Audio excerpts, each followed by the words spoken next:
Hello and welcome to your Rochester Rundown for the week of November 19th. Let's get right to it.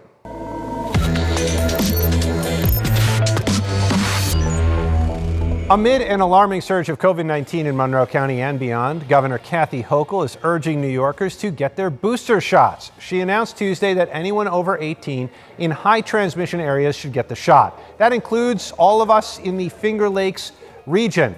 Monroe County's positivity rate passed 8% this week, and that's before the risk associated with Thanksgiving holiday gatherings. Dr. Mendoza and I are particularly concerned about family gatherings this coming week. Such gatherings are a perfect setting for the spread of COVID, where people will be indoors eating and celebrating with loved ones. To help ensure our residents are safe and healthy when they gather, today I'm announcing the county will be expanding our offerings of free rapid antigen testing leading up to Thanksgiving. As for the state's vaccine mandate, beginning Monday, religious exemptions for healthcare workers will end. The state's Department of Health notified hospitals and other facilities earlier this week about this significant change in guidance. Starting November 22nd, all healthcare workers with religious exemptions will need to have proof of a first COVID vaccine dose or a valid medical exemption. Those who remain unvaccinated risk losing their job. New York's Department of Health adopted new guidance on nursing home visitations this week. Under the new guidance, visitation is allowed for all residents at all times. The guidance recommends COVID screening for all who enter nursing home facilities. It also recommends continued adherence to things like masking and social distancing.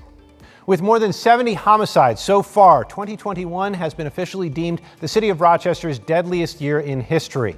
Mayor Lovely Warren has taken a number of steps over the past week to address the violence. Last Friday, she declared a state of emergency in the city. On Thursday, she signed an emergency order which allows the Rochester police chief to close any commercial building where a shooting has occurred in the past 30 days under certain conditions. The emergency order and state of emergency will last through December 12th. Warren also announced the creation of the Civilian Public Safety Interview Panel. She says the panel will be made up of 9 to 12 citizens who will interview new hire candidates for the Rochester Police Department. We're told they'll ask questions regarding a candidate's attitude on contemporary policing, their life experiences, and more. Every officer has to be connected to the residents that they serve and see their challenges not through the lens of the badge, but through the lens of understanding. The Civilian Public Safety Interview Panel will go a long ways towards helping us with that. The city will begin taking applications for the interview panel in January. Two brothers charged in a fatal attack last week in Rochester appeared in court Tuesday for their arraignment. Ronald and Donald Brown, both 47, are charged with second-degree murder for their alleged involvement in the death of 24-year-old Armani Allen. Allen was shot, stabbed, and beaten to death in front of the Transit Center in downtown Rochester. A judge entered not guilty pleas on their behalf.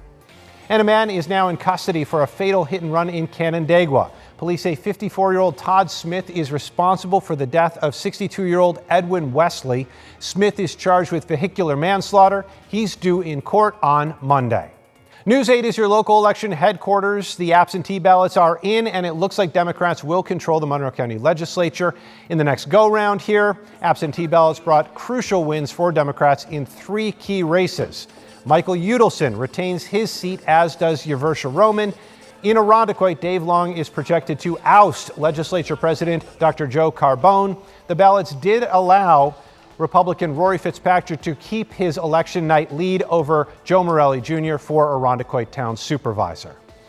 There was a groundbreaking on a new CBD and hemp processing plant in Chili Wednesday. The founders of Bad Trip CBD and Gates decided to branch out and expand production. They say construction will be finished next May or June, bringing 45 new jobs to the area.